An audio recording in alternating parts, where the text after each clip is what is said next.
update the last version. The link's on the chat.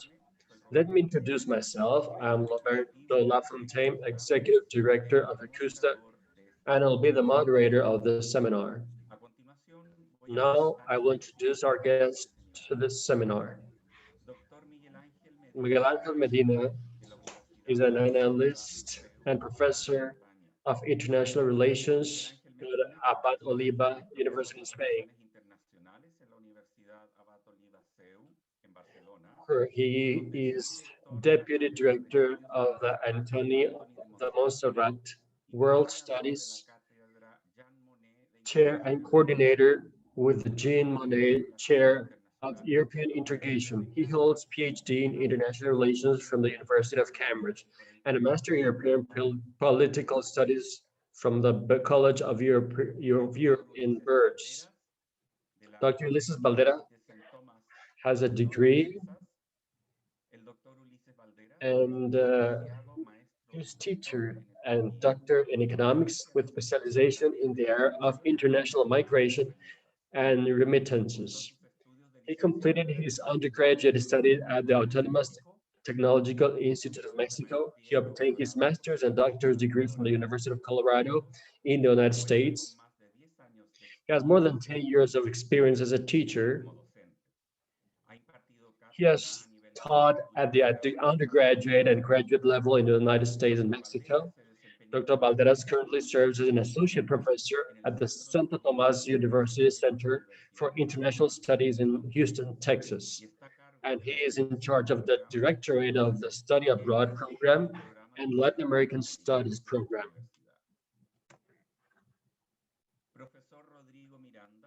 Ricardo Miranda, professor, is a commercial engineer with a major in economics and a master in economics from the University of Chile.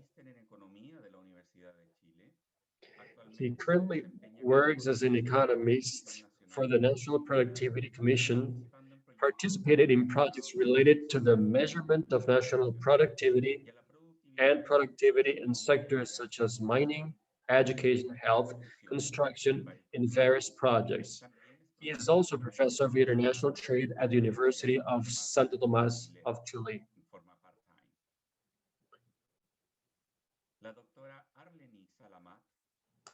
Dr. Annalise Salamat from University of Santo Tomas, Philippines, a recent graduate of Master of Liberal Arts, specializing in government studies and international relations from Harvard University, with a thesis focused on the Philippines' foreign policy of non-economic joint initiatives with China in the context of the 2016 The Hague arbitration ruling on the South China Sea dispute between the two countries.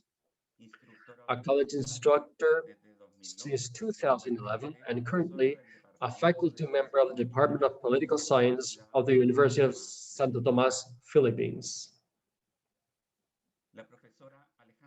Professor Alejandra Torres, Universidad del Norte University of Argentina. Professor of History, graduated from the Faculty of Philosophy and Letters of the National University of Tucumán. Mastered in International Relations by the Faculty of Law of the University with a thesis of profiles of Argentine foreign policy in the New Times of Democracy. From 2005 to present, assistant professor in the Cátedra of Foreign Policy and Regional Integration Process in the career of Political Sciences of the Faculty of Legal, Political and Social Sciences of the Northern Santo Tomas de Aquino University. Each panelist will have 15 minutes to present their analysis. We invite you to write your questions in the chat.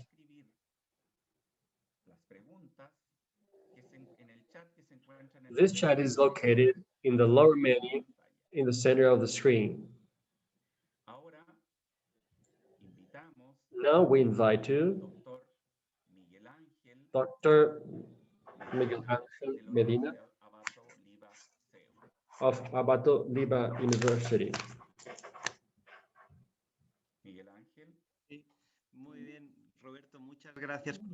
Roberto, thank you very much.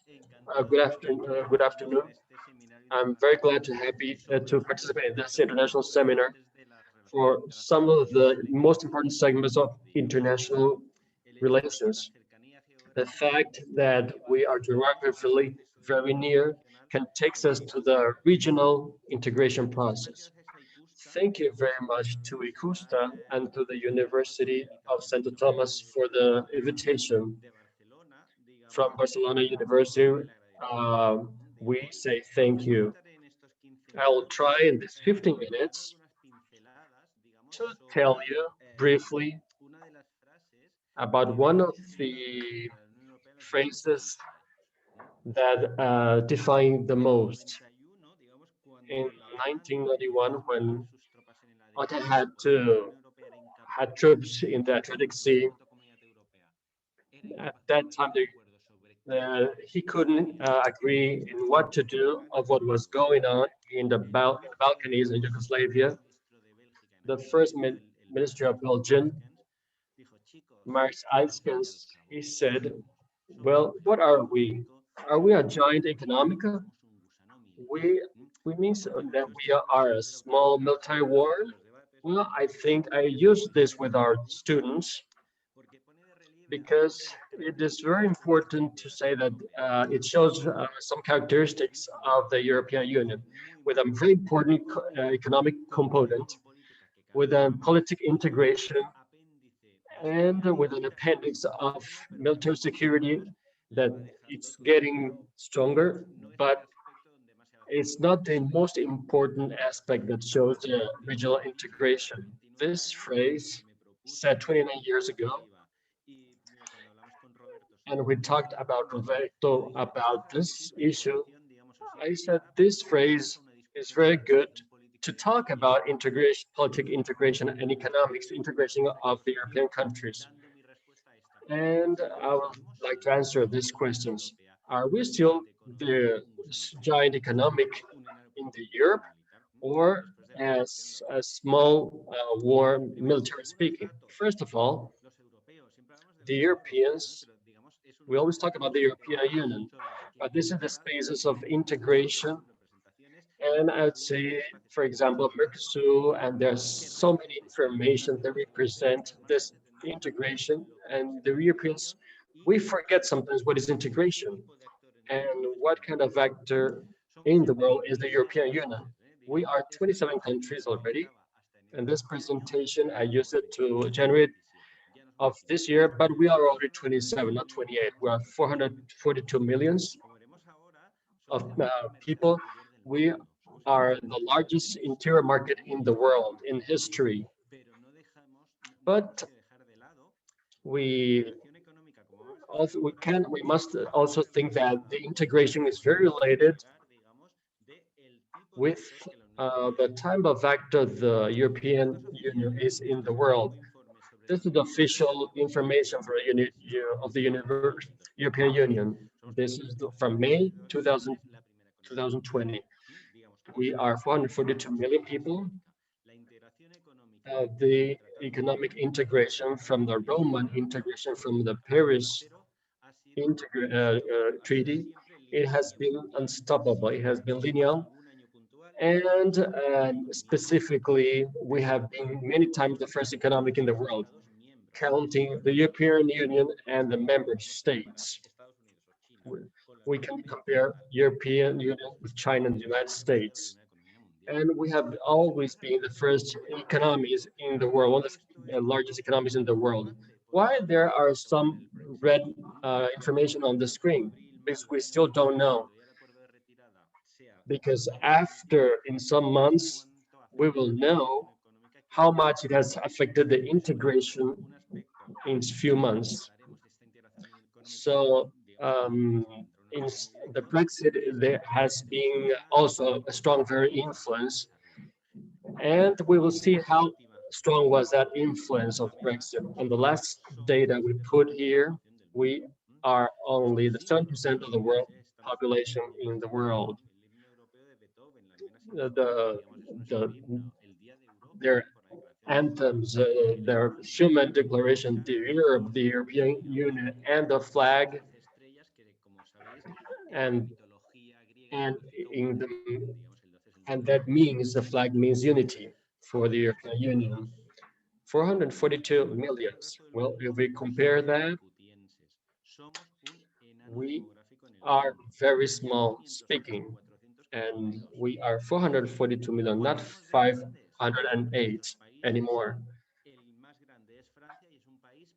France is the largest one, but it is a small country compared to the world.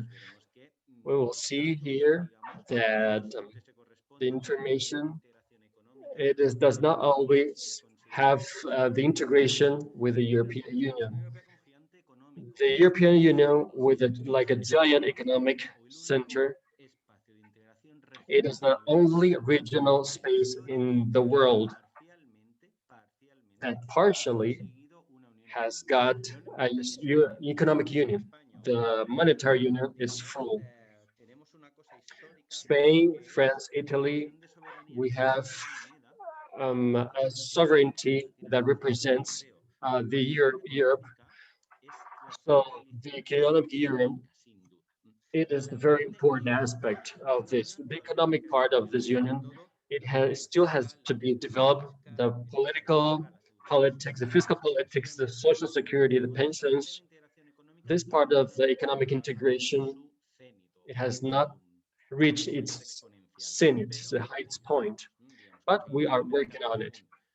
We have the common market, the interior market in the 90s, and we have, as you can see in the graphic, the integration is each time more complex and more integrated, so it is more deep. So the first question, know about it.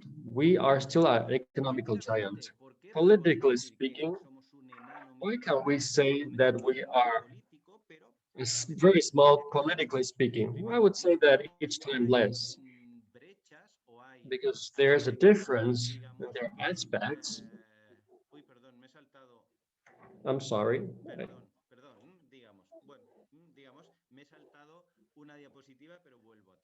Okay. Politically speaking, why can we say that the European Union, it is no longer a small political war like the 90s? Here we have some of the important lines of the European integration in history. In the 50s, it is formed because of the economic needs. Uh, the economic growth in the 60s is very great. The first growing community in the 70s, the French enlargement, and this enlargement is complements with the South Europe enlargement as well before the fall of Berlin Wall. So in all this time, the political evolution is very hard. The economic integration is very linear, very fast, but the politically speaking, it is not very integrated. We have to wait the integration of the European Union in 1990s so that this economic giant, it does, so it becomes a larger political speaking and a larger region military speaking. We have the cooperation in many aspects. We have the creation of the European Union as a global part, as a unit entity, historical in cooperation, unique in the world. We have the enlargement of 2004 to 2009. We can say there are two important aspects. 12 new countries add up to the European Union. We have Amsterdam, Lisbon Agreement. We have the European Bank as well, and the Union of Europeans, each time deeper union, and the European Union to try to manage all these organization issues. The last decade, people say that we have gone back a little bit in European integration. In 2010, in with the global crisis, we say that political economic integration was a little suffered a little bit. The in the historical integration of the European Union tells us that Europe has already built slowly been built, and we make there keeps growing and growing, and that shows that the economic integration gets stronger. The technical part, the political part, it hasn't been maybe not very clear, but the political part, it has suffered a little bit. But this does not mean that the European Union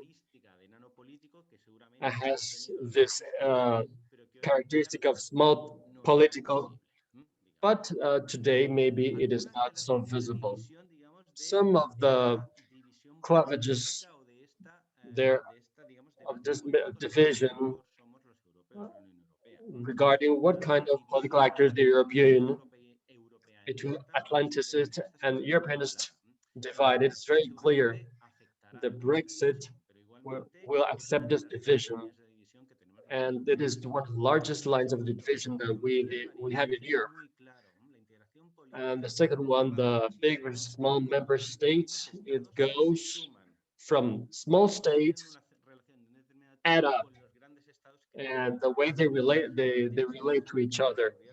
In security is very clear, in foreign policy is very clear, like the struggle against the immigration politics, and it is very clear the fight between the small and the big ones. 27 historic priorities. It is gathered because there are each time there are more political for every politics for everyone. So all member states they agree. For example, the money, the education, all aspects makes that is each time more difficult to have coordination. But we are on the way. So is Turkey in Europe? That is another matter.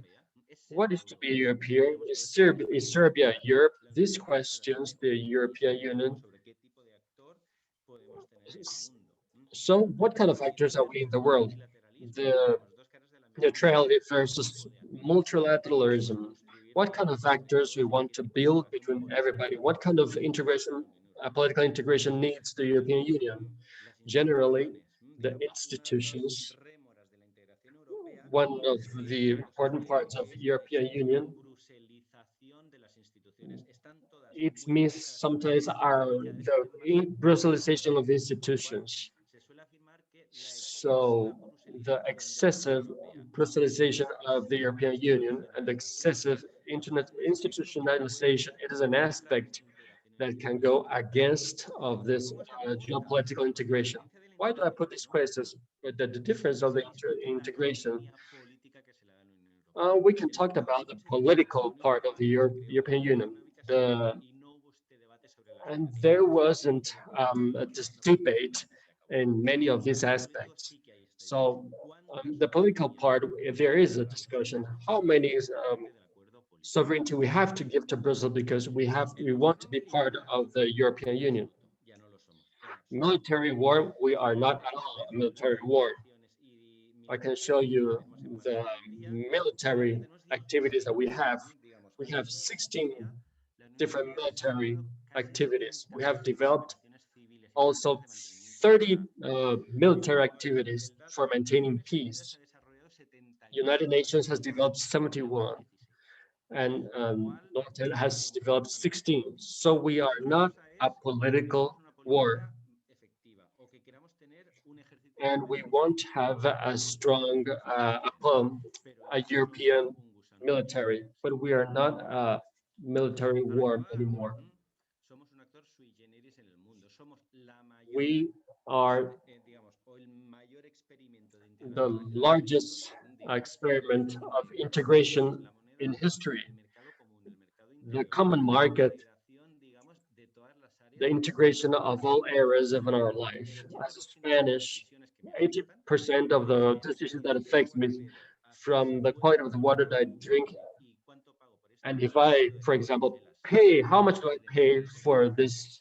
Do I have to pay for this phone? Brussels defines it. Second, um, a war with Europe, it's unthinkable. War between us, it's unthinkable. France and Spain is impossible. We go to war with each other. It's impossible. The internal market is a success. We have no borders between us. And the ones who participate in Schengen, we don't have inner borders. So the political integration is very, very large. Globally speaking, this combination of the economical giant that we are with this growing economical and political makes us that we are very prepared for globalization, and also with the institutions and the United Nations, the Europeans, we can decide a lot. The Brexit impact. Next year, if we do this honor, we can say a little bit more about this because still we don't have the impact it has on us. So to finish, a giant economic, yes, we are, but a little bit less because the Brexit has affected us. We're politically speaking, we are in the middle. We are not anymore military war. We are not a military organization, but we are not a small military. So I finished this and I'm ready to answer any questions. And I thank you once more, the University of Santo Tomas, for this opportunity. Muchas gracias, Miguel Ángel. Muy interesante tu exposición y nos da una visión de lo que es, sin duda alguna, la Unión Europea en este minuto. Quiero dejar con ustedes I ahora. want to thank you and the University of Santo Tomas, Ulises Baldera of Houston, Texas. Ulises, thank you very much. Please continue. Thank you very much, Roberto, for the invitation. A pleasure to share these moments with you and with my colleagues Miguel Ángel, Rodrigo, Alejandra, and Arlene, and other institutions. Congratulations for the initiative, and with a lot of enthusiasm to participating and supporting of all these events. Well, today, I'll talk a little bit about the integration of the region of North America, and basically, I'm going to focus. My presentation is very simple. I want to talk about three aspects, as Miguel Ángel showed us already, some statistics. I am going to show also to position the region. I'm going to talk a little bit about maybe the reasons to be optimistic and other reasons to be a little bit more cautious. And as a region, evidently, we are very far away from Europe related with integration. We are the steps we've taken economically, commercially speaking. And I'm going to focus on the second part of the free trade agreement with North America that started in 1994 and lasted 24 years, right? With the negotiations and this new treaty in Spanish, or USMCA in English. So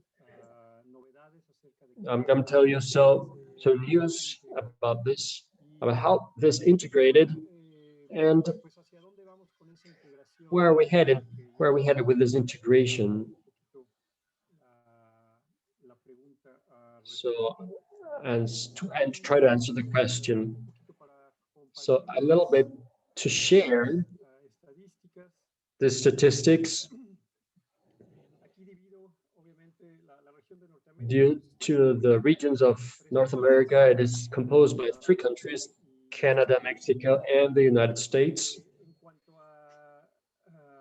Regarding economic capacity, this is gross domestic products and nominal information as well. Canada has $1.73 trillion GDP, and here in the United States, and $1 billion is what in Mexico we know as $1,000 million. So 1 trillion. It is not necessary the same conversion that we make in Mexico, Latin America. So we're talking about Canada, $1.73 trillion. Mexico, 1.25 GDP, and of course the largest economy in the world is the United States with 21.37 trillion of GDP.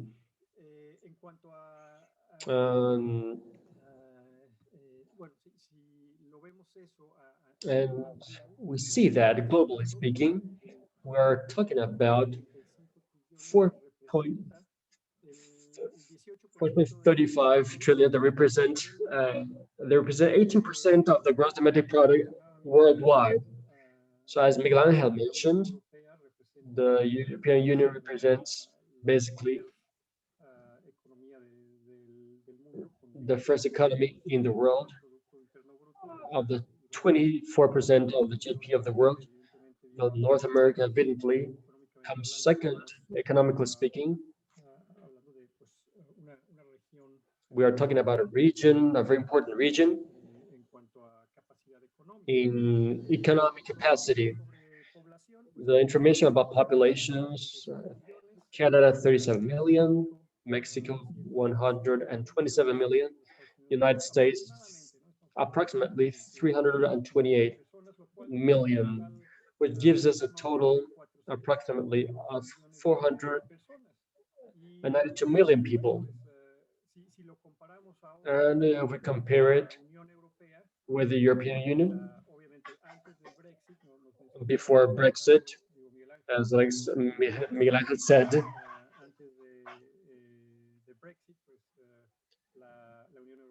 the European Union had 508 million people. Now it would have 442 million. After the Brexit, after the UK left, we would become the region with the largest population of the world. You can see the information of exports, imports. And other important information, economically speaking, we're talking about the foreign direct investment in 2019 represented $323 billion, which means 23% of the world, including also some information here focused on the United States and the bilateral relations with which of these countries of the region of North America, and also with China, because China is a very important player here. We are considering that the bilateral relationship between the US and Canada, it exports 292 billion, imports 319 billion. In Mexico, exports is the most important, for Mexico, the US is the most important trade partner. But if you see China, the information of China, this is of 2019. We see that exports to China went down, and evidently, I'm going to talk about the political commercial politics that was implemented uh, from starting from when Trump started to be president.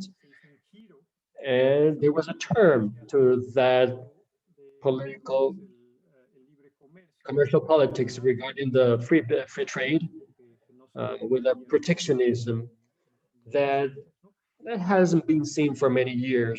So particularly speaking, the bilateral relationships with China,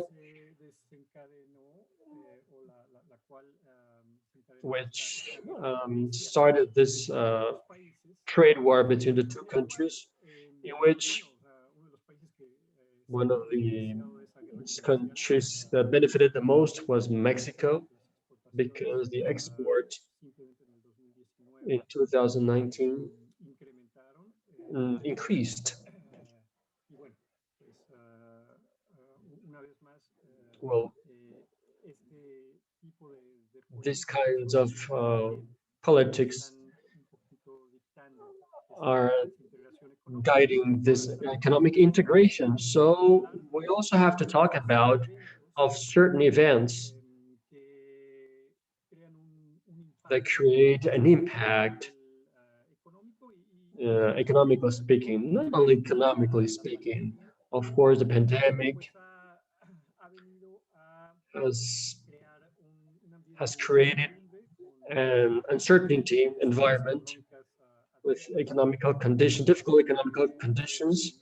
We know that the economies in the world, although they have represented in this first third 3 months, it has experimented economic growth, but that was after a very strong fall because of the pandemic. The second and the second trimester of 2020 and the fall of the global productions. It is no doubt that it has happened. And that also includes the direct investment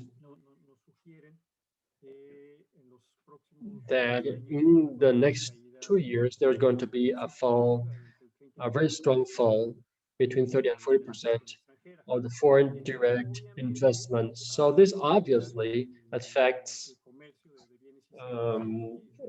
the goods and services trade, and evidently the pandemic has shrunk the supply and demand has contracted. So it influences the business and of products and services. And we and like and the economic political climate and the economic politics it has developed in the last years from Trump president has started to take charge, but it's evidently has started to move that way of business of doing business is more protectionist right now. The Brexit is also in some way affecting us because it's not only the US that has given a turn, but other countries have also reconsidered that economic integration that was promoted before. Regarding other aspects of economic and trade, I'm going to focus a little bit about the relationship between Mexico and the United States because there will always exist the issue of migration and evidently the issue of security. So those are problems. There's a long-term problems that hasn't been resolved yet. So we come back to the politics of, for example, during Trump administration, that has seen it has very clear. It has been very clear of zero tolerance politics regarding frontier borders, closing frontiers, and the war against narc traffic and drugs. It hasn't been able to, so there hasn't been very clear improvements. In these moments, we have to mention would be the result of the elections here in the U.S. Evidently, it has announced that Joe Biden won the elections, but the President Trump does not accept it, and he wants to change that. And evidently, there is still some uncertainty regarding all these issues, for example, of migration, and if Biden showed also in favor in having migration politics, and obviously he has also has made declarations that one of his main part that is attacking all the related with the pandemic. It has this pandemic has affected also the migration, has had impact on security as well, and regarding the drug trade, it has had effects also. We have to keep monitoring that very closely. The economical integration that we have in the region, we have to say that the new signing of free trade agreement between the three countries, okay, from last July, it is already functioning. It has very adverse environment, but we could sign this agreement. It was successfully signed, and it is a very progressive agreement that includes many issues that before it has never been talked before, like environment, production, anti-corruption, e-commerce, and also regarding small and medium enterprises, labor dispute resolutions as well, and another chapter regarding macroeconomic policy, best practices,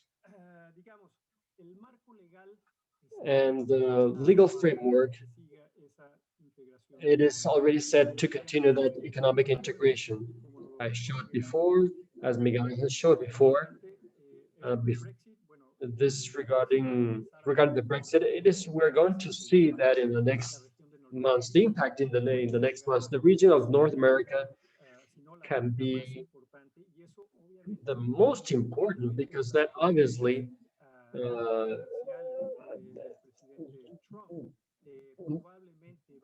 that maybe there's impact. It will impact the economical policies of Trump, and and and this treaty was ratified, and there are opportunities of integration, as I said before, and we have the legal framework for that, but does not warrant guarantees the success of that integration. And we have this agreement of North American agreement, but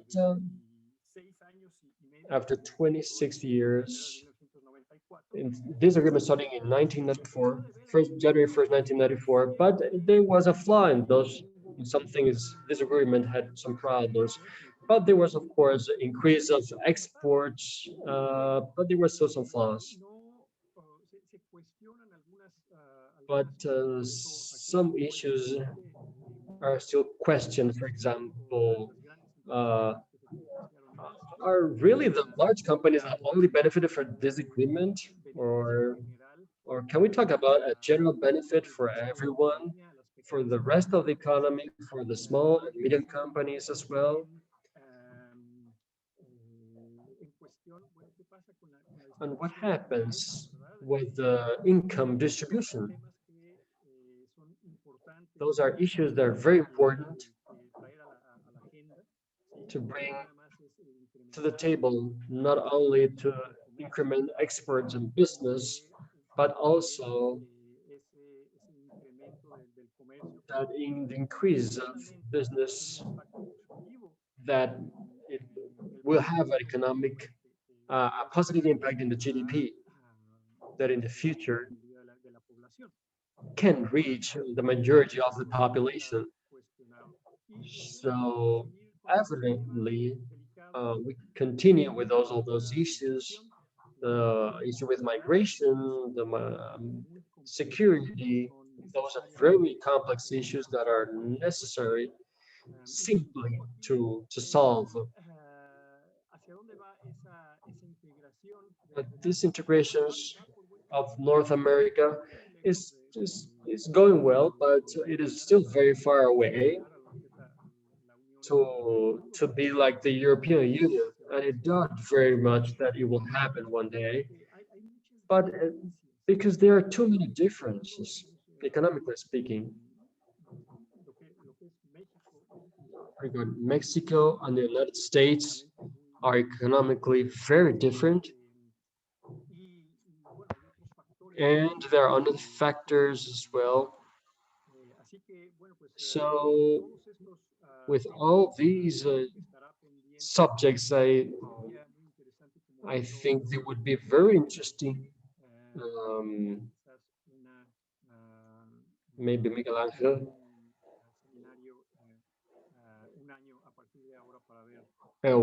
can have another seminar for a year after to see the changes. I'm very sorry that I passed a little minutes more.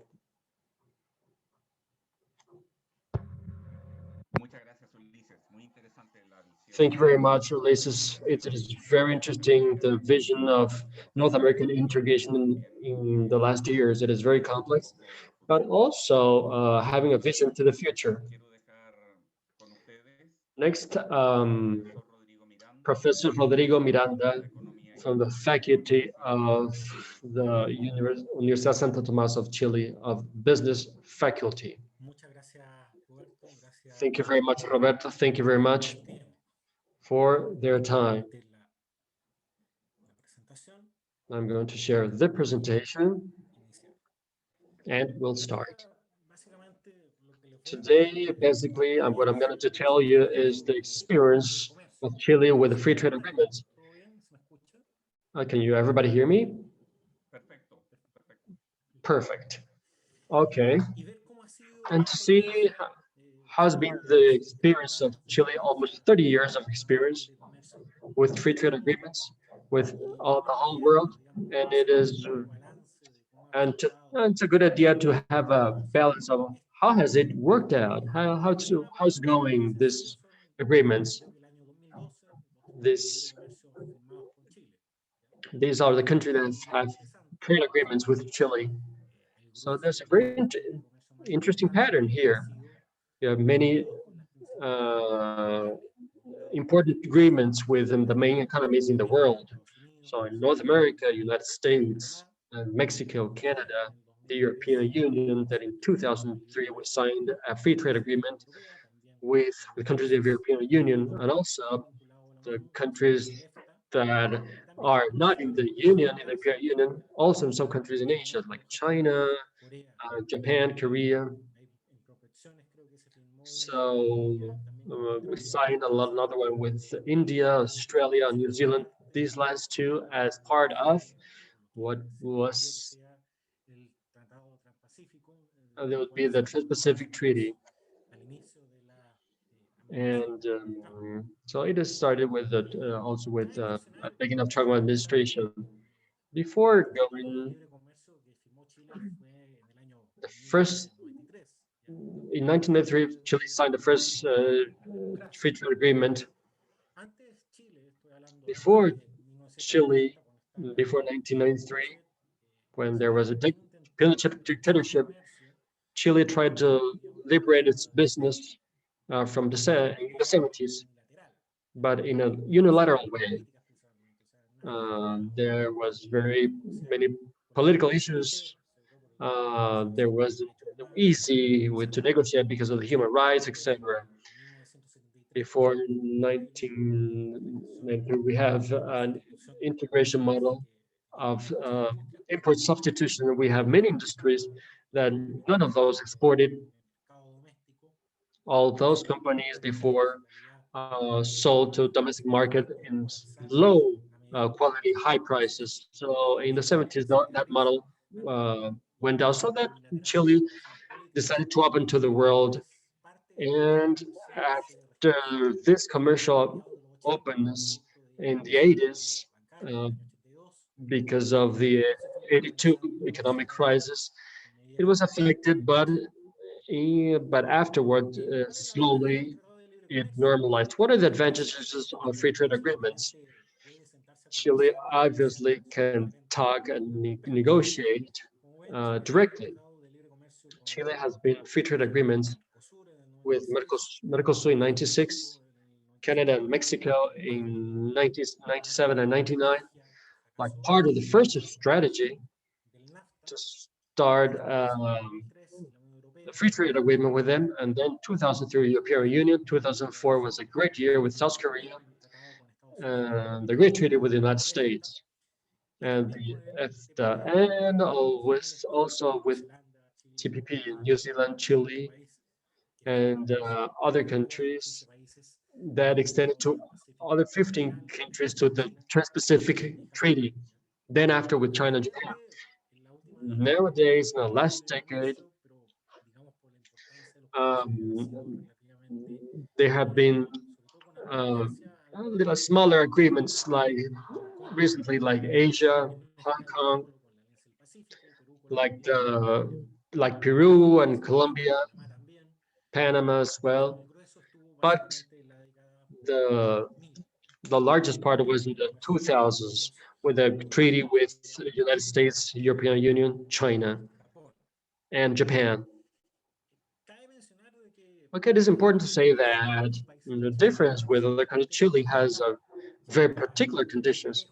Chile is relatively away from the center of world economic. So it is a little far away from European Union, Asia. Chile has important transportation costs, for example. And there are many differences in the way we import and export, and that means transportation costs is very important. And there is also sometimes differences in import chains, so that the economic trade agreements, it is very important too, so that Chile could develop itself.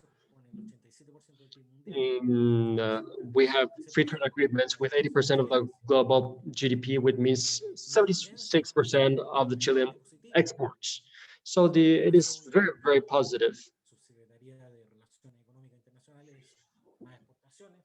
So it is.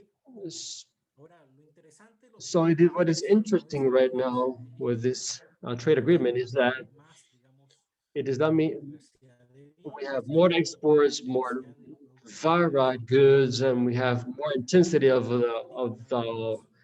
our products like wines, and we have new destinies as well.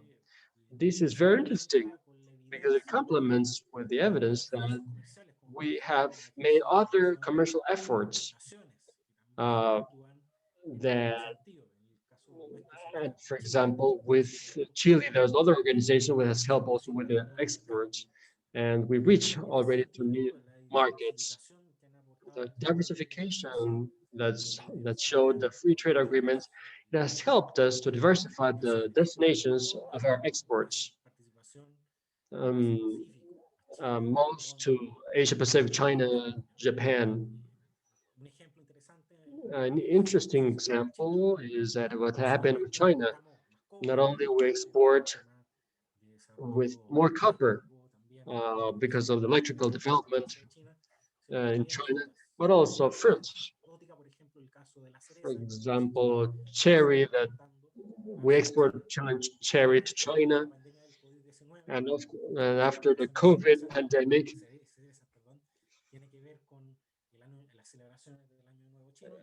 and Chinese consume a lot of cherry.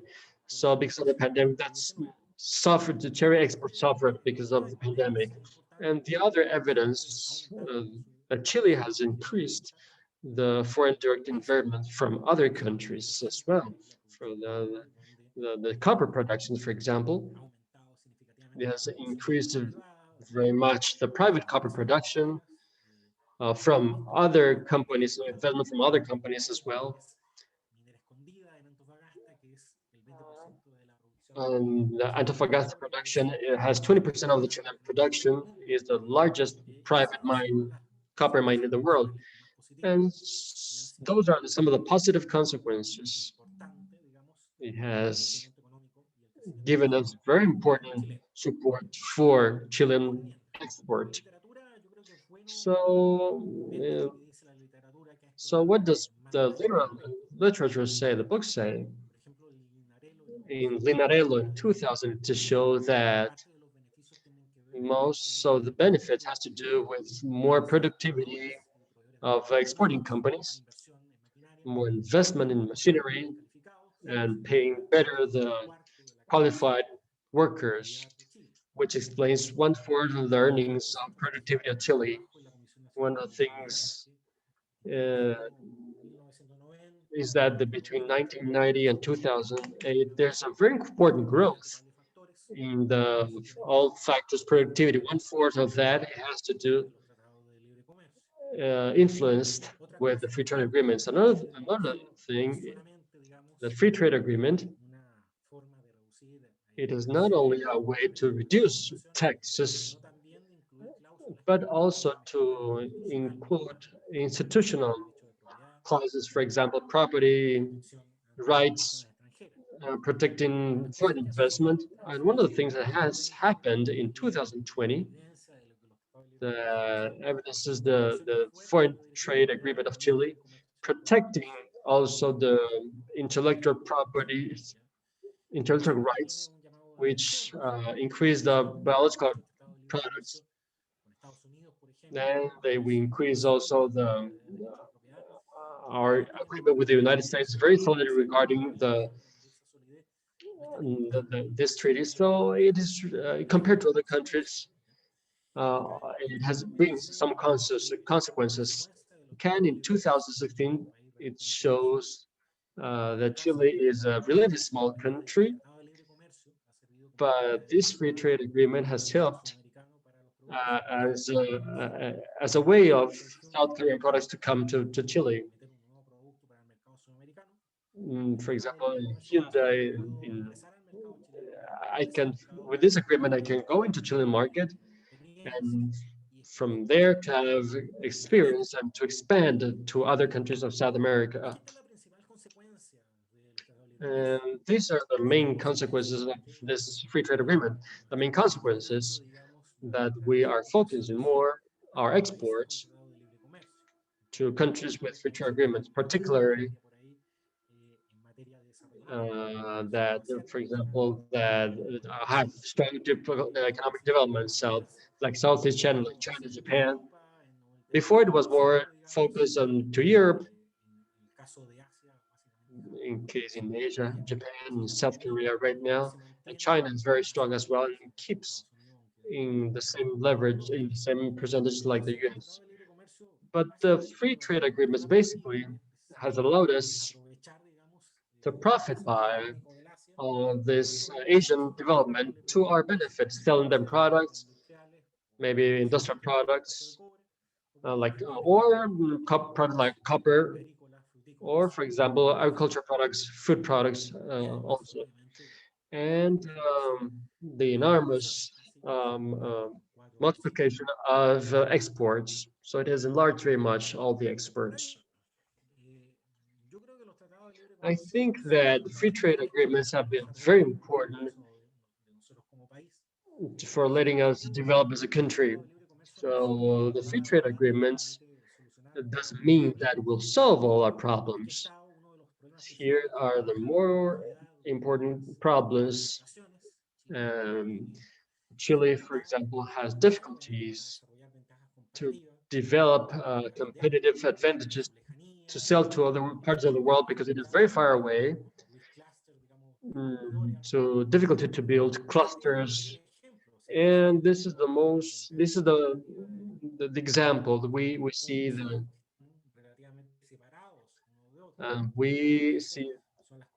that relatively far from each other.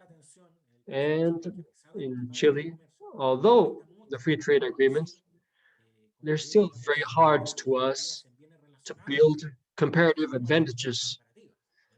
So, and as an example, Chile has from 2005 development politics for suppliers and to profit by the and develop all the mining and to say to the world that Chile does not only export copper but other mining products as well.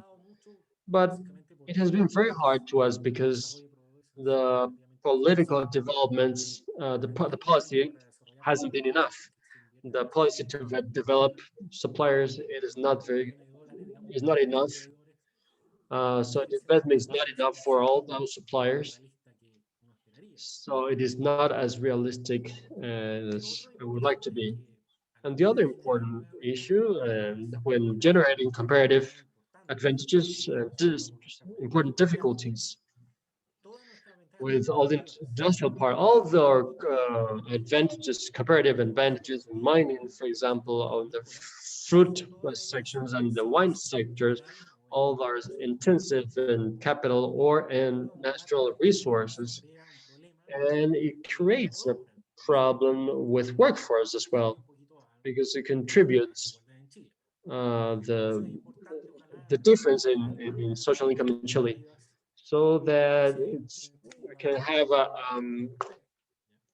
you can have comparative advantages, and we have now migration also from Venezuela, so that is very important, and we can profit by it. But there are some barriers that we have, and we have had many doctors going away from Venezuela, for example, people that have very much knowledge, but there are entrance barriers because for example, they have tests for them, so it has entrance barriers for them. So these doctors, they're very good doctors. Sometimes they are overqualified, that we still can profit by all their productivity. So Chile has had political industrial policies. In the 80s and the 80s, we had relatively successful doing this. We started to experiment, like and improving technology, and in the south of Puerto Montt, in the south of Chile, and thanks to them, Chile could become in salmon production, and the frozen salmon to the South Florida markets. Chile also tried to replicate this to the Mars with the Mars company in San Antonio, with a foreign investment in Chile, to install also container factory, like you can see in the picture, that required qualified workforce. Of course, having before training, and at first it thought it would be a great idea to have the development to all these cooperatives and to have an inclusive way, but unfortunately it failed in the laborly part, because we didn't produce the part that we thought. So it's supposed 15,000 containers, but we only produced 3,000. But uh, but workforce quality, Chile has to solve that as well.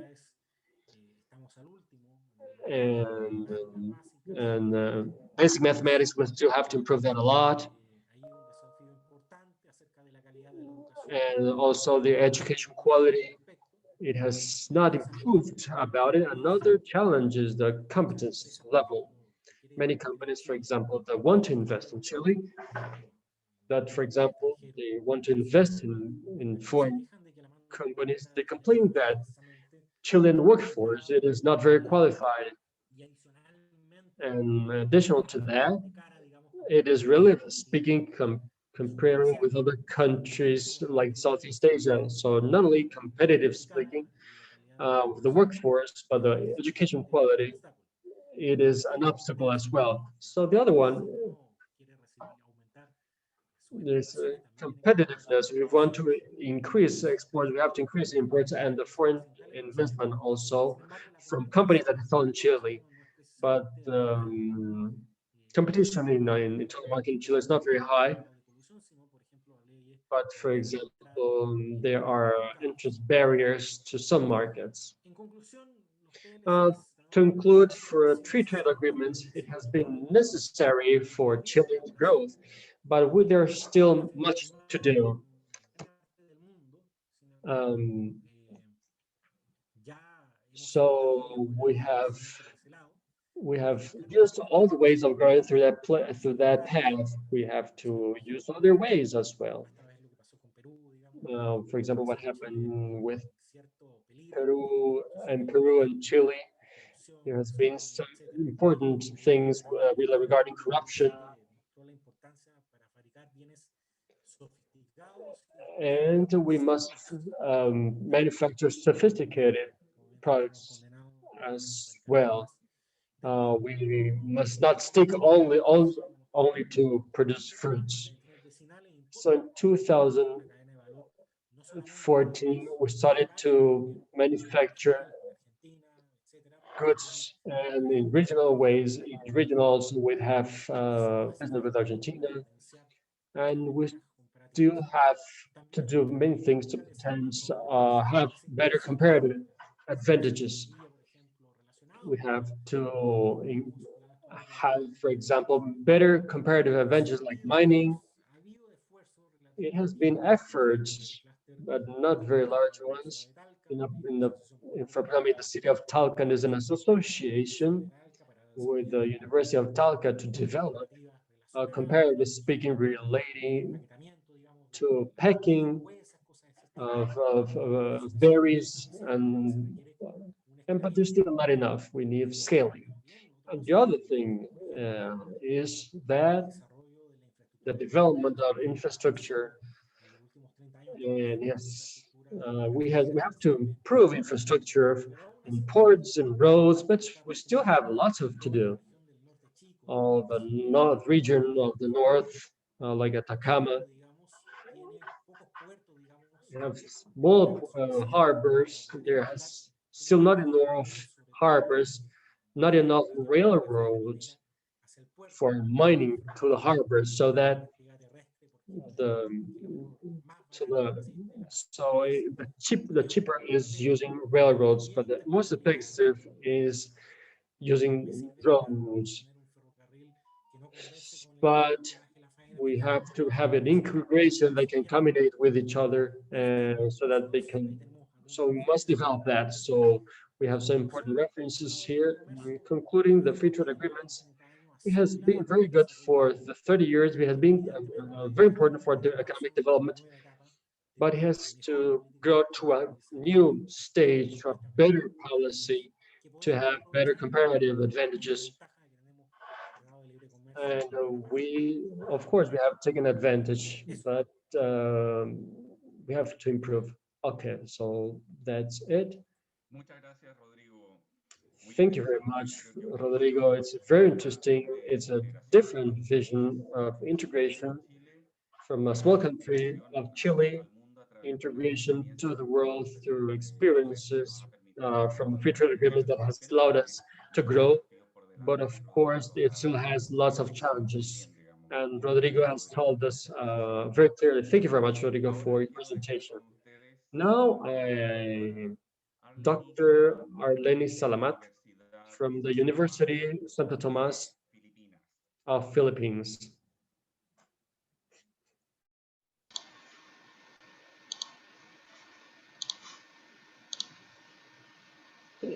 Good morning, everyone. Good morning to participants. I'd like to thank Me gustaría agradecer al señor Roberto por darme la invitación y al Departamento de Ciencias y para este emprendimiento, para este seminario. Entonces estaría hablando la integración europea. Con mi presentación es un modelo para el gradualismo hacia la superterritorialidad. Para tener una visión de esta presentación,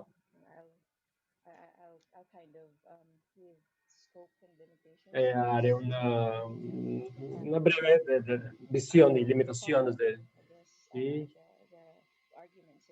continuaremos a hablar sobre algunos argumentos y continuar haciendo la presentación.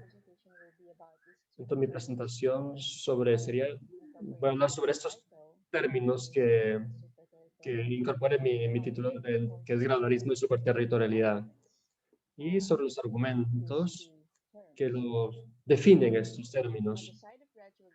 Y después, aparte del gradualismo, estamos hablando del proceso de integración europea. Es un proceso en sí mismo. Las uniones y ser un miembro de esto, y supongo que hay argumentos para justificar esta integración está llevándose a cabo de manera gradual. Y el gradualismo es una evolución de la comunidad de carbón y el acero. Están trabajando dentro de la Unión Europea y el superterritorialidad fue una idea prestada de Schultz, de la globalización. También presté este concepto por Robert Cooper, relacionado con el modelo para este sistema. Entonces este modelo refleja muchas ideas de un sistema internacional postmoderno.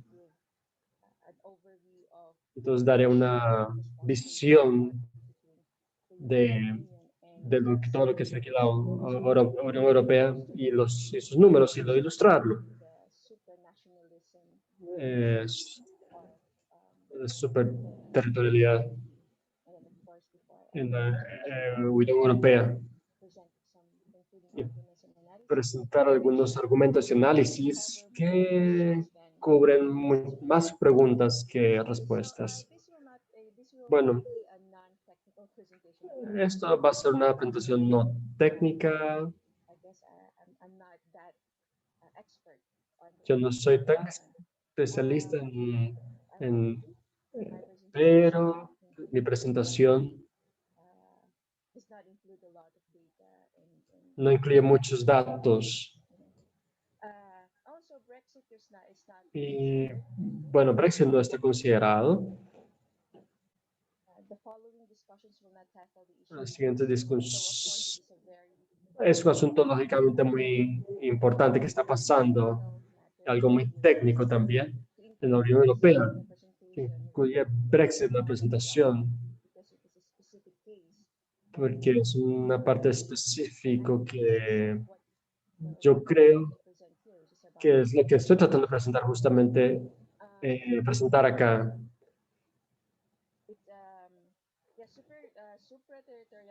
De la superterritorialidad es no es asumido como objeto, como algo como objetivo en la Unión Europea.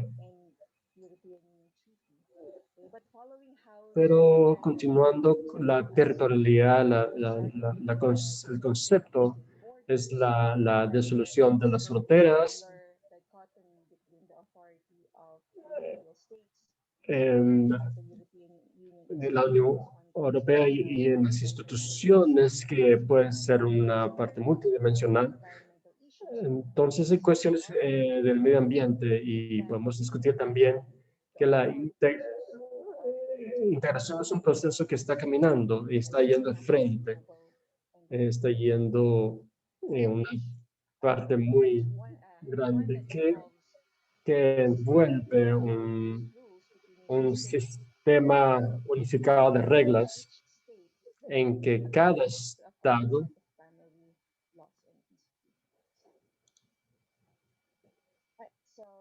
ok, vamos a tratar sobre la presentación que voy a hablar es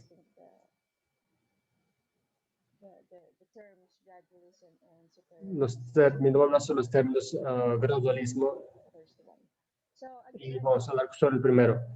Entonces la Unión Europea es un proceso en sí. Gradualismo tiene una naturaleza en la comunidad europea. Entonces, cada uno tiene su propia agenda y sus propios intereses. Otro componente importante es sus miembros y el agrandamiento de sus miembros en relación para todos los miembros. Que lo voy a mostrar después en el próximo slide. Y ahorita es que está renaciendo esto con la integración. El proceso es esperado que se agrande gradualmente. La evolución de la Unión Europea se ha puesto para que sea reflejado en muchos aspectos. Y finalmente la naturaleza de la integración europea. Y hay dos puntos importantes. La primera vez fue después de la recesión mundial en el final de los 80, en donde la Comunidad Europea experimentó una volatilidad y cambios estructurales. Lo segundo fue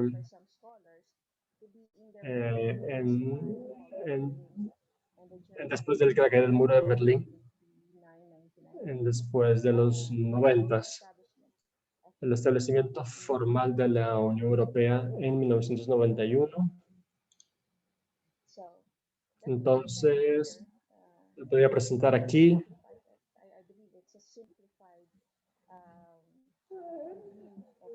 Un resumen simplificado de la presentación de la Unión Europea, en la ampliación de la Unión Europea. La integración, el proceso de integración de la Unión Europea ha seguido una naturaleza gradual de alargamiento. Entonces, desde los 50, después de 23 años después, más de 2 décadas después, el primer agrandamiento se llevó a cabo. Tuvieron más miembros. Entonces, ustedes pueden imaginarse. Entonces, después de unos años ya más miembros se agregaron. Entonces, 31 años después de los primeros 6 que se agregaron, después Suecia, Portugal, perdón, 5 años perdón, después de que esos países se agregaron, y después 9 años después Austria y Suiza. Entonces, la mayor parte del agregamiento fue después de Austria y Suecia. Entonces, hubo una graduación, un agrandamiento gradual.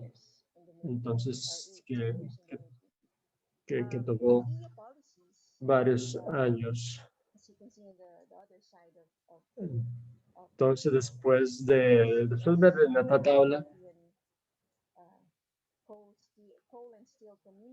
de la comunidad del carbón y del acero fue 7 años después se formó. Entonces, después fue que se abolió todos los impuestos relacionados con parte de agricultura. Entonces, después otros factores también sociales que trataban también de la parte ambiental. Como 7 años, desde el 68.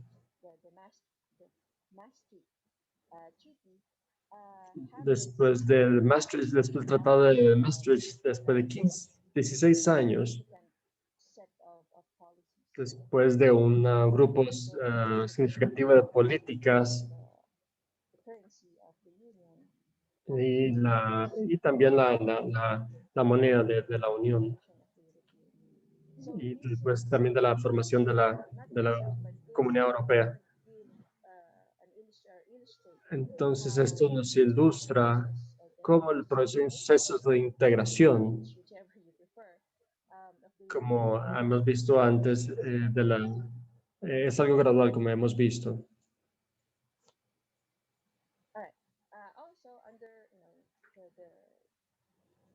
También la característica de unas características es la aceptación de la forma de aplicación para ser parte de la Unión Europea. Entonces, hay una forma de evaluación también para ser parte. Entonces esta forma es algo que requiere grandes cambios estructurales para cualquier país. Entonces, cualquier país que quiera aplicar para ser miembro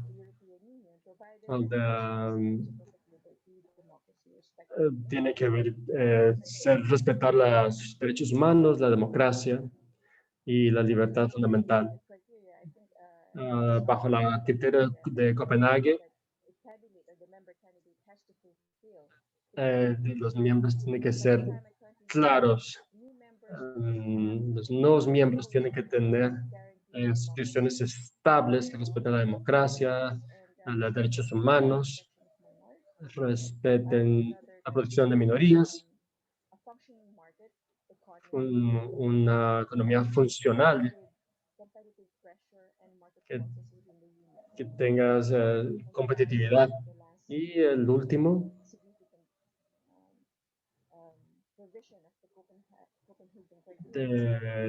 es que los miembros tienen que cumplir con las obligaciones de la membresía.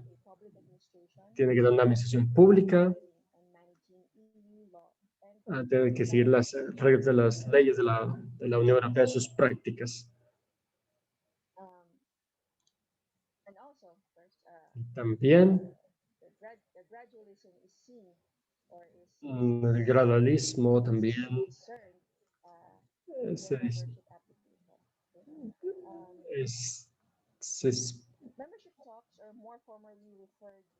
los miembros es más formalmente referido como a negociaciones de accesión.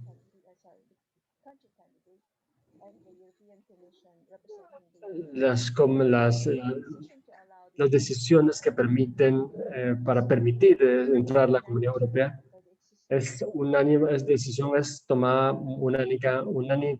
unánimemente para el Consejo Europeo. También tiene que tener la aprobación del Parlamento Europeo y también tiene que la sesión tiene que ser ratificada por los miembros y los de los países candidatos.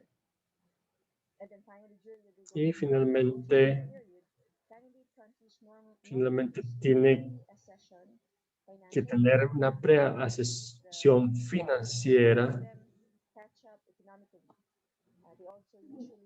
y también tiene que tener una asociación estable para con la Unión Europea. Bajo estos acuerdos tiene que monitorar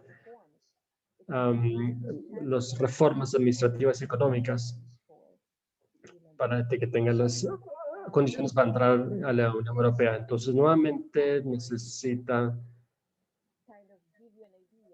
entonces, para darles una idea de la integración a la Unión Europea, puede describirse como gradual y estable. No es un momento de sorpresa, sino que es algo para ser miembro de la Unión Europea, para agrandar la Unión Europea es un proceso estable para poder aplicar y para formulación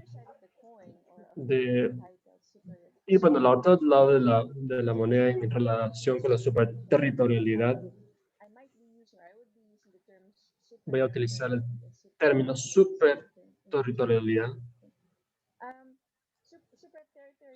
Y la superterritorialidad es un concepto usado para describir globalización. Es uno de los conceptos que uso cuando yo enseño mundo contemporáneo para mis estudiantes y me encontré con este término superterritorialidad de Schultz. Entonces, este concepto de Schultz muestra que la evolución de los estados de jurisdicción y también o expansión de la institucionalidad también es muy posible. Los términos son muy utilizados. Entonces,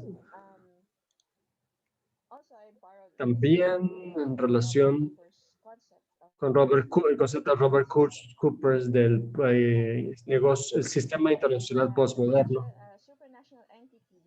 Es una entidad que representa una corporación de instituciones y estados basados en modelos tales como gobernanza multinivel. Y es visible para diferentes partes. Y del concepto de Robert Cooper del sistema internacional postmoderno, donde él consistentemente se refiere a la Unión Europea en su proceso.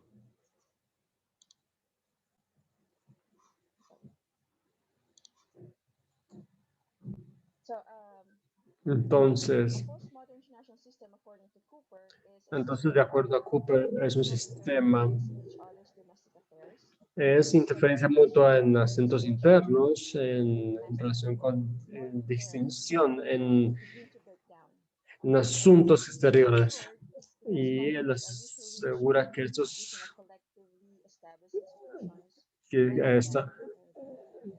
que son conflictos, hay entre esos conflictos que son para resolver conflictos a través de confrontaciones militares. Los otros aspectos de superterritorialidad que les quería presentar en la entonces,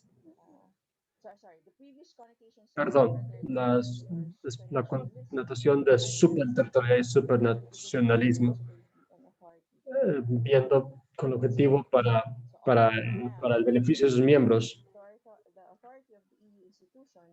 Entonces,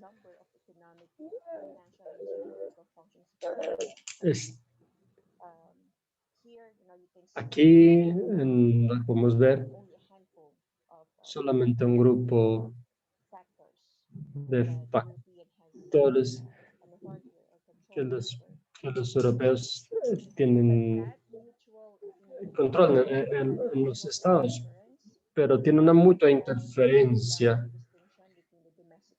en asuntos exteriores y en la erosión de la unión de los estados. Y también evidente en asuntos multidimensionales también.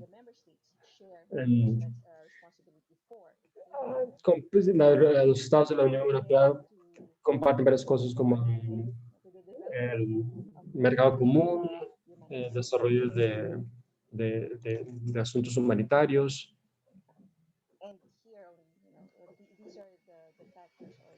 Y aquí estos son los factores o industrias en que los estados que tienen un rol importante para estas responsabilidades para los estados.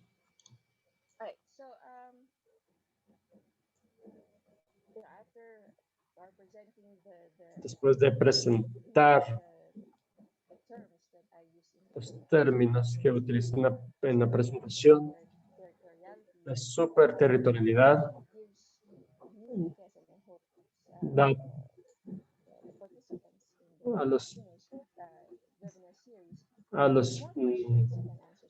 las personas participantes de los webinars más preguntas que respuestas, porque son muchos aspectos que hay que ver, no solo, como dije, sí, es un proceso de integración, son cambios institucionales, cambios que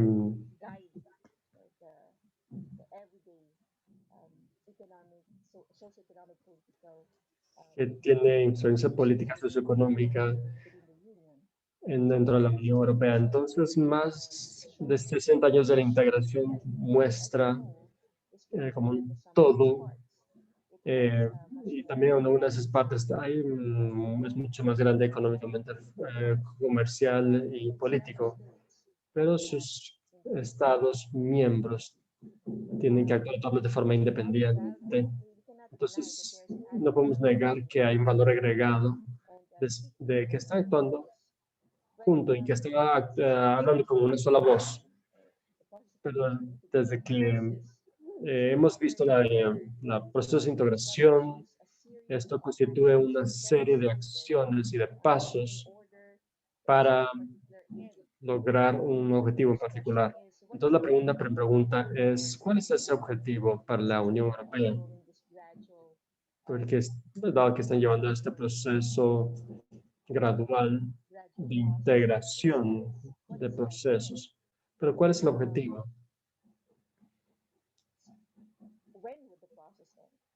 ¿Cuándo terminará el proceso?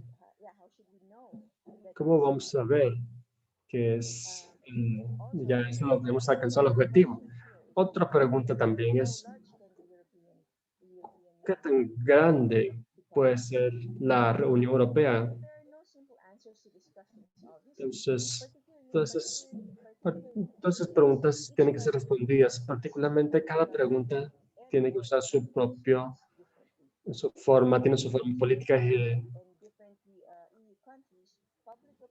y diferentes opiniones de diferentes países también tienen opiniones diferentes.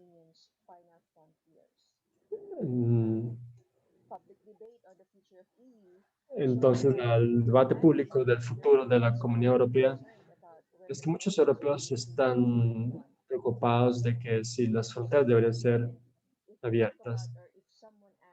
Si alguien pregunta sobre la cultura, si hay cultura europea o identidad europea, pero es algo muy complejo porque es una unión de diversos de Estados miembros. Entonces, es una sociedad muy compleja. Entonces, esas son las preguntas que nos da, que mezclan, que nos dejan un poco más curiosos sobre la Unión Europea. Otra pregunta, en términos geográficos. Entonces,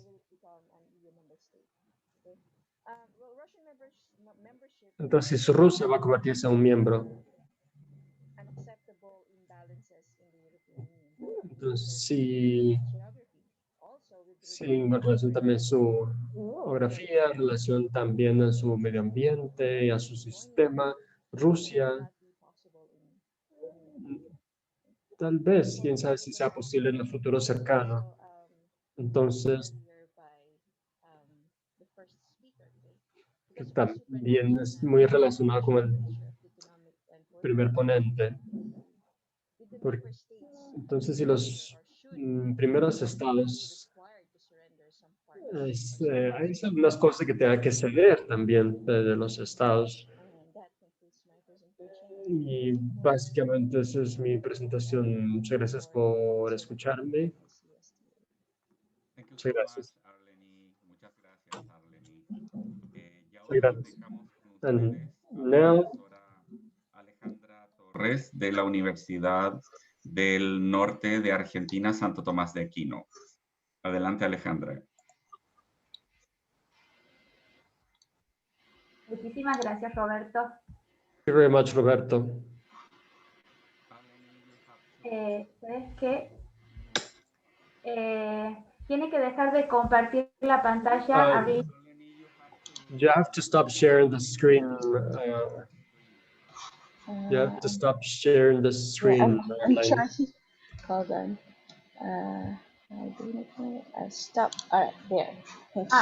Muchísimas gracias. Thank you. No, por favor, luego. Ok, a ver.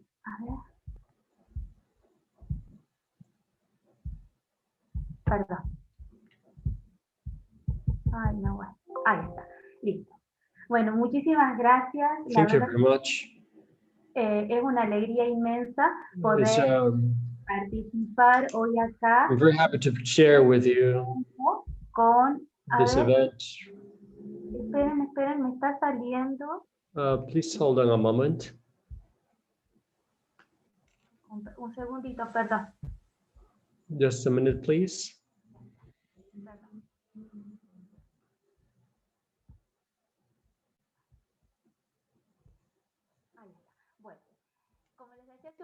Okay, as I told you before, I'm very happy to participate with you this morning with colleagues of different parts of the world and to be able to listen to different situations of the different integration process of different parts of the world. And now, and to prepare this lecture, and I made it very happily. I work in exterior policy in Argentina, and it is related with the integration process in Latin America. So that is why the lecture today is focused on Mercosur and comes from history I'll do a historic introduction to tell you the situation of Mercosur. As you know, the Association Treaty of 1991 was signed by Argentina, Brazil, Paraguay, Uruguay, that in next phases, then Venezuela added to Mercosur, and Bolivia is in process of being part of Mercosur as well. From 1991 to now, in this 3 decades of integration, it has then had different governments. From different governments, it has gone through different stages of getting closer, of to having dealing with different difficulties in the process and moments of many conflicts. But if we think the idea of integration, Latin American integration, it is a very exclusive. It is not very exclusive of the 20th century, but we can think that the next process of integration, it was already in the minds of academics, politicians of the 19th century. For example, in Simon Bolivar, they had a political content to the idea in the post-revolutionary states that it would generate so that we can have to the state that we're born in. And after the First World War I, after the crisis of 29, it showed that exclusive insertion of the Latin American countries in the primary exporting countries specialized in one of the 2 products designated to the central countries. There's been showed a vulnerability, and from different perspectives, as multiplied the critics in fact that it was necessary rethink Latin America and looking at alternative solutions to the problems of independence. So this was very important. It has to do with the Commission of Latin America.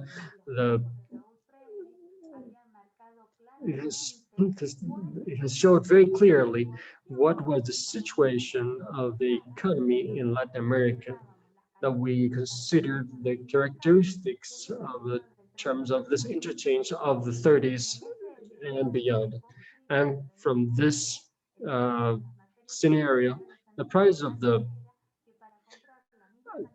for example, if we want to buy the same quantity of manufacturing, we need to sell a lot more. But we have to see a solution. We have to see a solution for the problem. We have to see a critical point of view to this. And we're going to build a solution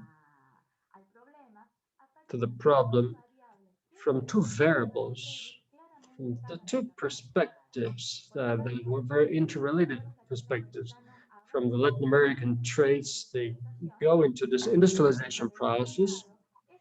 And on the other hand, this industrialization didn't have to be isolated in the small national unities, but on the contrary, you have to articulate it in the process of integration, regional integration, as kind of medieval fortress in the way to generate an interchange of products and significantly to the region, and to advance to be more competitive and improving the categories, importing manufacturers that it was better than the primary models, exporting models.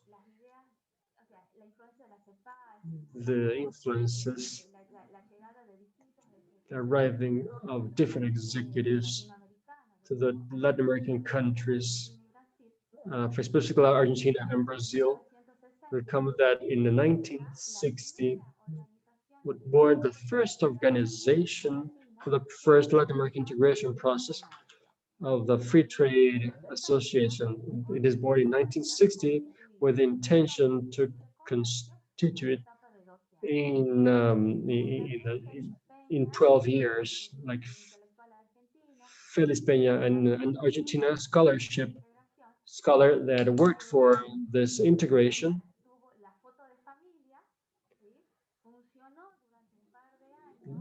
It worked for several years, but it started then a large agony because we were not working for that, because we have to explain why this first integration process was not successful. There's a scholar from Spain, Mr. Jose Lucio, that he said in the conference that for a reality to transform itself, it had to find the idea with the possibility. And to tell the truth, in the 50s, in the 60s, the studies of Latin America related to the integration process, they multiplied themselves in politics and international relations. So it was from the 80s, with the establishing of the democratic process in Argentina and Brazil, is where the idea of questioning this integration process is going to have another viability. We locate ourselves in the 80s.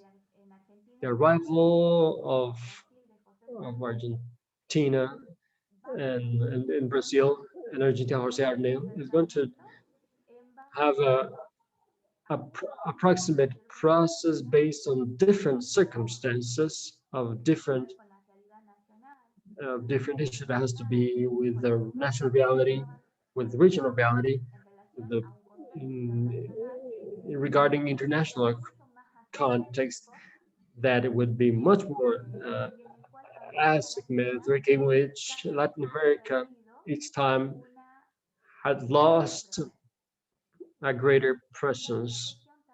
And the other thing also that is very important as an engine that has facilitated this approach, it has been the repercussion of the Malvinas War in 1982, in which what was the U.S. The behavior regarding the region. So the countries of the region, for particular in Brazil, that they had a better approach with Argentina.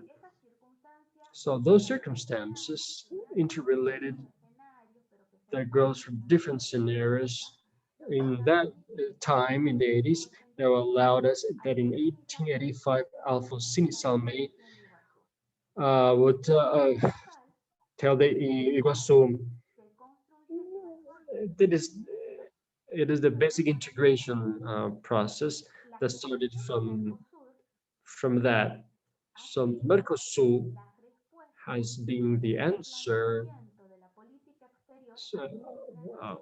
So regarding the external policy of Argentina and Brazil.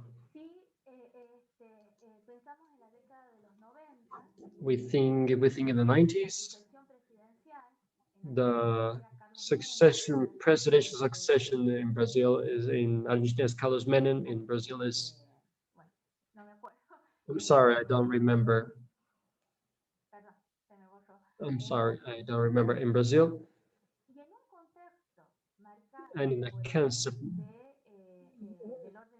marked with the end of the bipolar order, the dissolution of the Cold War, of the core categories regarding the security, steps to regarding to profitability, the perception that the region was that it wasn't a voluntary matter, but it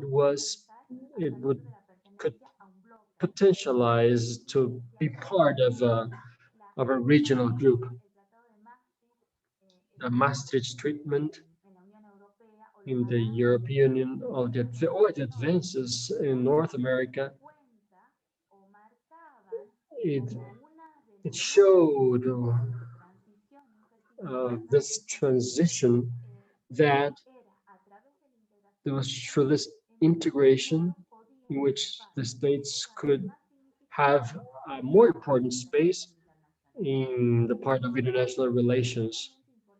So particularly important that is related with international politics in Argentina is that in most part of the 20th century, one of the most important elements has been the lack of lines of actions throughout time.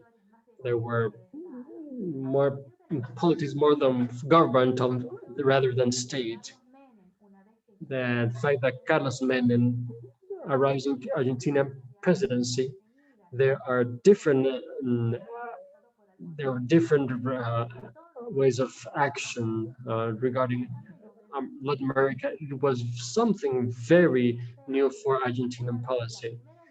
So the first visit the Menem did out of the country is to Brasilia, not with a speech, but with the fact that the foreign policy to Latin America and to the South Cone, it was going to have a significant part. So there's a small paragraph of Menem, President Menem's speech that says that is very particular and significant our relationship with the region, and they can be valued through advancements made with the integration programs as well as the high level of understanding reached.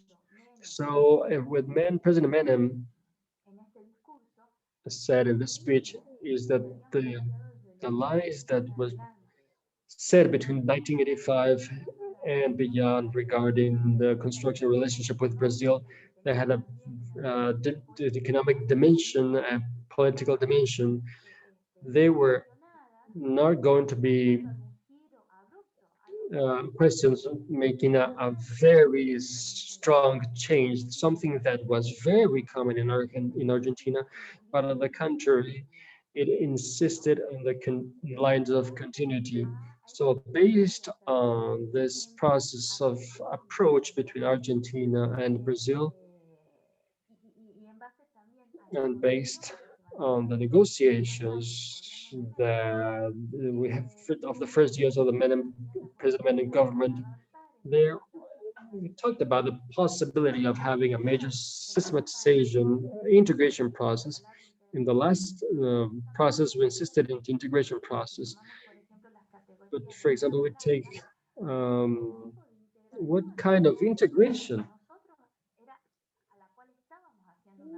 in which we are talking about. For example, in speech of last stage, any process of approach of countries in Latin America that could imply to improve to a larger goal, to have a integration space for all of us. So in that context, bipolar concept in which there's a view and regarding the insertion of national blocks, the process, it is systematized from the Assumption Treaty in 1991, in which besides Argentina and Brazil, it's going to add up also Paraguay and Uruguay, two countries in which Argentina and Brazil also had important relationships. And in another way, we're going to have from 1991, the Assumption Treaty is going to work in a very, but the common market has to be working in since 1995. That would mean the free flow of goods and services, establishing a common market, the macroeconomical politics, as well the unification of legislation. And from 1991 that we have, for example, all the acts that were signed by different groups and the different institutions that for Mercosur, we see that this process has a political dimension and economical dimension as well. From the political point of view, this is also a line that comes from the last stage. All the agreements that are signed from 1985 from Brazil said that the integration process should be taken from democratic states. And for example, this integration process that we referenced before, that was signed by Argentina by a democratic government before, it was under the pressure of it means that this first integration process in Latin America didn't have any clause linked with to constitute additional to preserve commercial democratic governments. So not, from 1985, from the 80s, from the 90s, we could insist that the integration process would become to make that democratic states. So after Argentina, in Brazil, from the Argentinian part, there were authoritarianism parts in which, particularly in Argentina, in Sarney, in Argentina, the vice president of Tancredo Neves in Brazil. So this sensation of vulnerability of the governments in which the external politics and specifically the process of integration have to be done to give a positive, to preserve the democratic process. This action in the Ushuaia Protocol, in which the Mercosur countries are going to ratify this condition. In the Ushuaia Protocol, in the Article 5, in which Venezuela integrates in 2016, is going to have temporarily as a member country. The other part, significantly, regarding the political dimension of Mercosur, it has to do with that the organs of the Mercosur, they will think to modify from the protocol of 1994, these institutions that are the main institutions, the concept of common market, and those are the decisive organs of Mercosur. Those are the presidents, the Ministry of Foreign Affairs, the Ministry of Economy. But those are intergovernmental organizations, are the limits that they say from the 90s to now. It's working with specialized literature. It's regarding the institutional deficit from Mercosur. It means that there is not an institution that have really the voice of Mercosur. So we're saying that each of these institutions, the representatives represent a state. So in this sense, we're going to have the first part of the 90s. For that coincidence, ideological coincidence, it will facilitate the understanding with the countries on the other side of the border. But we have, for example, nowadays in Argentina, with large differences with Brazil, with Argentinian President Fernandez, with Brazilian President Jair Bolsonaro, regarding the foreign policy, regarding to Mercosur, regarding to the insertion of the country in the national context. It has very much big differences. So, so this in part starting from April, that when the Argentine Chancellor Felipe Solar said there would be a more larger distance regarding Mercosur, in which the improvement regarding the improvement of the free trade agreements with other countries, like specifically with South Korea, Singapore, and Canada. So, so this manifestation ratified by the president.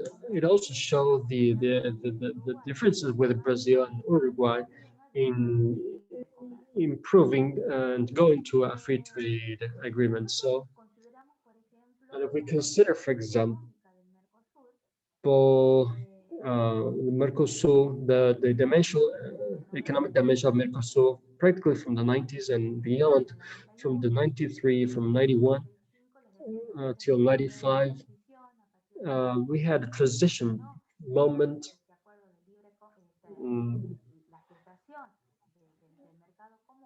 There was the main act would be the commercial part, and though in most part of the 20th century, Argentinian business was much more focused on this region, out of the region than in the region. Inside of the region, there wasn't even the 10%. So from 1995, from all the 90s, could see the growing of business and to the elimination of taxes, and also the a common tax. From the 90s to now, it is a growing in business. It has been marked with a series of characteristics. In first place, it has been very focused on Argentina, Brazil, and the minors members of Mercosur, Paraguay, and Uruguay has been a little bit out because that has generated very much discussion, because there has been many protests to surpass this issue, because the idea of integration, starting from conceptualization of what authors say that those are voluntary agreements to solve common difficulties. The position of Uruguay and Paraguay was that the process definitely was made for the larger members like Argentina and Brazil. Would think that we have some information here from Rosario's from business information, that, for example, the most part of the exports out of the Mercosur is going to start in Brazil, although Argentina and Brazil are very important members. The Brazilian economy and the Brazilian weight in the bloc is very important. Most part of the exports of the Mercosur comes from Brazil.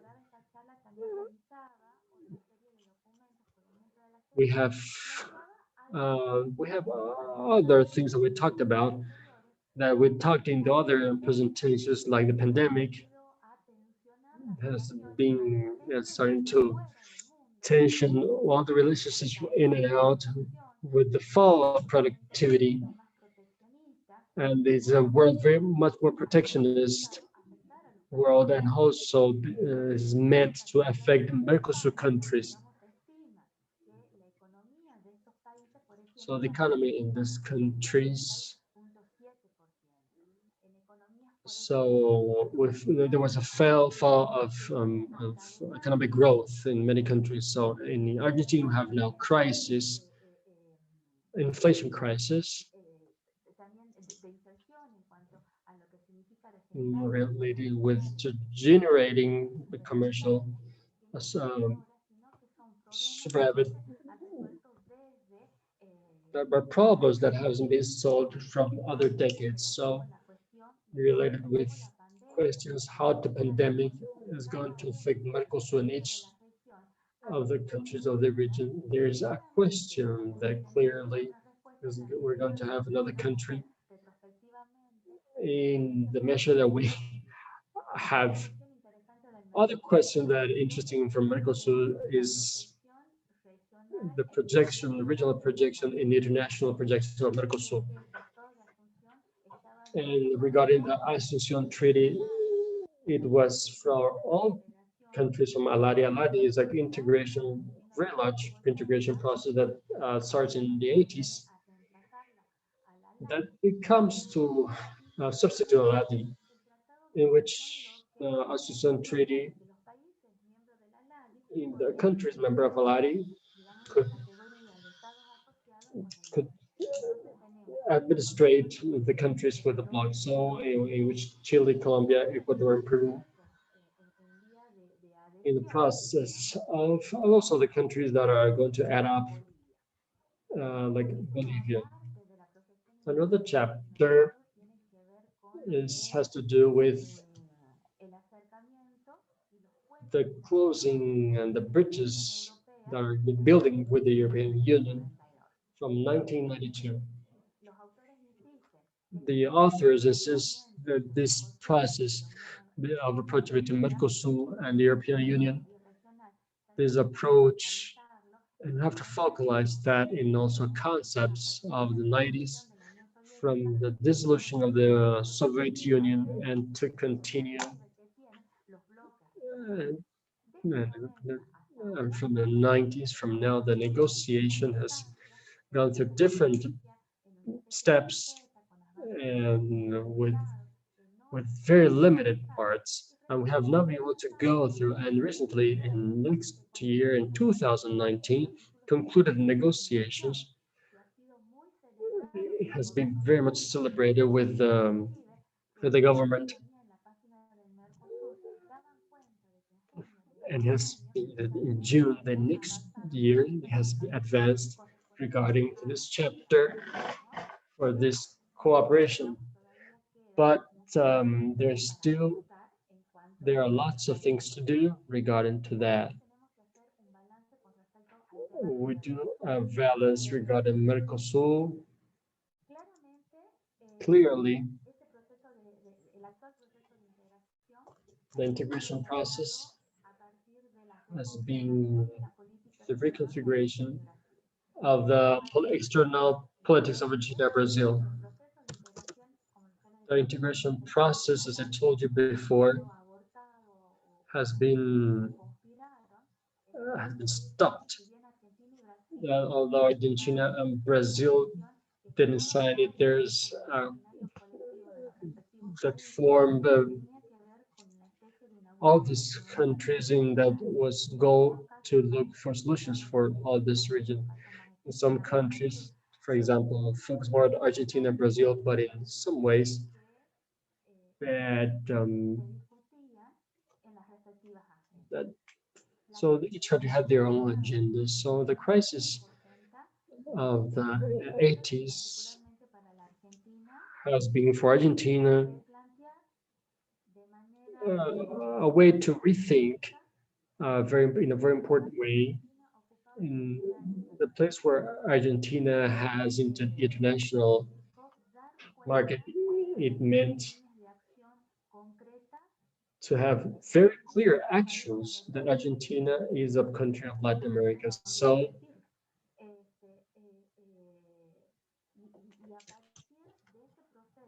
and from that process, with having the presidency of Jose Fernandez, and with this economical conditions, political conditions regarding the international order, Also, the dissolution and the transition towards a new scenery.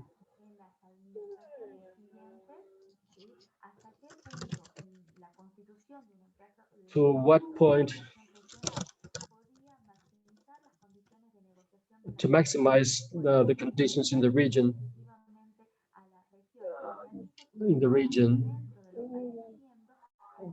to this country, so to solve all the development parts.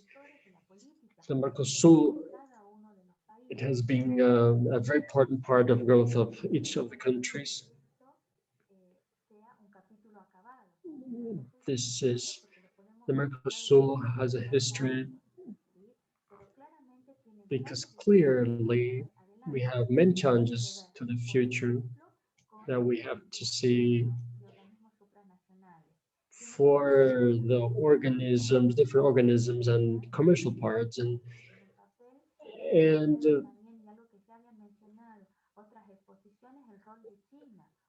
for example, China has a lot to do of Argentinian exports to most of Argentinian exports was Brazil, but today it is China with all the complementation economy. And the relationship and import from China. So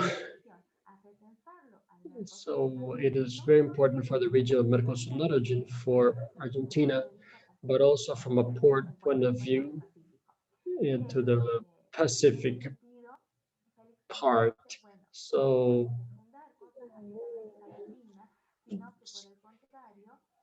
we should rethink with to nowadays coordinate so to guarantee all the constitution that is in all this. Thank you very much for everybody, and thank you so that we can listen to all the presentations. Thank you very much, Alejandra. I'm very happy with the experiences that we could share today. We surpassed a lot more. I think the enthusiasm, the knowledge of the presentations today, we don't have time to make the questions. We don't have the time for that, but I would like to make an invitation to all of you. Today we have shared very important knowledge with everybody. You are all teachers, you have classes in your universities. I really want that we could, each one of you, to invite one of the teachers during the time to one of your online classes so that you can show this or another activity or to share with your students. I think what is important is that we, through this platform, we are sharing knowledge. Before it was very complicated. We had to travel. We had to have resources to do that. Now we have the possibility to be near. We have the possibility to share knowledge, generate knowledge together, and to put our students in contact. That's what I wanted to invite you. I'm going to send you the presentation to everyone, to think each one of you to your emails so that you can also share with the teachers and maybe to have some research. I don't know, but what has resulted very well is to invite the professor to participate in the class so that the students see another knowledge, another vision. So that is important that today we can we can have from this seminar. Thank you very much, Arlene. Thank you very much, Alejandra. Thank you very much, Milangel Rodrigo. Thank you very much, Ulises, that had to leave because he had another appointment. I want to thank especially to Naudi, has been and our interpreter, and interpreting from English to Spanish, Spanish to English. Thank you very much. And I invite you that we can really have those actions that count on us to count with me to generate this interaction between the academics, scholarships, and Augusta University. If you do, please let me know so that I can put it in the websites and to show everybody how we're developing knowledge through this webinar. Thank you very much. Thank you very much. Thank you. Muchas gracias desde Barcelona. Thank you very much from Barcelona. From Tucumán, Argentina.